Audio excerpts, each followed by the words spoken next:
So the first charge that I want to talk about is obviously the number one, which is the RICO, baby. And the first thing I'm going to say is that in order to prove a RICO conspiracy, you have to prove that there was an enterprise which was for the purpose of engaging in criminal activity. Now, not only did it have to engage in criminal activity, but it had to be a conspiracy. Sorry if you see my cat in the back. It had to be a conspiracy. And what many people know is that a conspiracy involves multiple people. Also, the prosecution had to prove that under that conspiracy, at least two illegal crimes were committed. In the Diddy case, they wanted to prove a couple of them. They wanted to prove kidnapping, arson, bribery, prostitution, forced labor, and witness tampering. I heard the testimony of all of the witnesses that allegedly were victimized by these crimes. Number one, kidnapping. It was some lady named Capricorn Clark, and apparently she used to work for Puff, and she alleged that one time Puff went to her house and forced her to go to Kid Cudi's house. That was literally what she alleged. She testified all of that. But not only did she testify that she was allegedly kidnapped by Mr. Combs, but during cross examination, she literally told the defense attorney that she later begged Diddy for her job back, literally multiple times. So the whole defense attorney's argument was, well, if this man kidnapped you and he did so much to you, he held a gun to your head and forced you to go to Kid Cudi's house, why are you begging him for your job back? At that moment in time, her credibility was tarnished. They were unable to prove kidnapping. When it comes to arson, Kid Cudi, man, Kid Cudi went on the stand, showed up with his little cigarette and his suit, dressed like Michael Jackson. I thought his testimony came out pretty credible. But what messed up the Kid Cudi arson stuff is that he literally testified that he never saw who did it. And to make matters worse, the Molotov cocktail that was thrown into the car allegedly had some signs of a female fingerprint.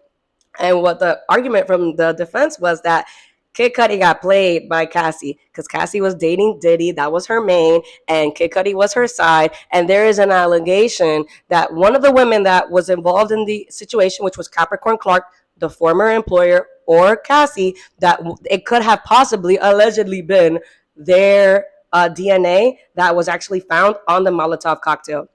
Sounds a little bit fishy, doesn't it? Bribery. This was the one that I was like, okay, this actually happened. Like, there's no way. So with the bribery charge, you guys will not even believe that Diddy paid $100,000 to this hotel to ensure that the video that was released by CNN of Diddy beating Cassie was not released. And lo and behold, that is why we did not see that video until 10 years later. Do I think that the bribery charge was very valid and very credible? Yes, I think it was very valid and very credible. And they even showed when the $100,000 transaction came out of Mr. Combs' account. So even though he was not charged with the FRICO, the bribery charge was very valid. He still wasn't guilty because at the end of the day, they needed to prove that there was forced labor and witness tampering. When it came to forced labor, a bunch of the people on the stand came through and they pretty much said, "Yo, Diddy made me work for a bunch of hours." All right, then. I used to work for Diddy. I worked for Diddy for 8 months. I was a fashion intern. And I'm not even going to lie, it damn near felt like forced labor when I was working for him because I never got paid $1 and I was working my ass off, working my behind off, and I never got paid a penny. But everybody knew that if you're working for the entertainment industry and you're working for Mr. Combs, then you're going to be busting your back. That was the entire premise of who he was. And not only that, the reason why I think the forced labor charge didn't stick is because almost everybody that worked for Mr. Combs or Puff or Love, they got on the stand and they literally said that they loved him, they cherished him, they learned so much from him. And for those reasons, they always begged for their jobs back. In the end, they were not able to prove none of that. You know what I mean? And even if they had proven it, the main reason why I think that the RICO charge did not stick is because the name of the charge is RICO conspiracy. And how you going to have a one-man RICO? How you going to have a one-man RICO? There were some people that were allegedly co-conspirators that were sitting inside of the courtroom when the jury verdict was read. It was actually one of the security guards who allegedly was a co-conspirator sitting in the courtroom reading the charge, listening to the charge being read.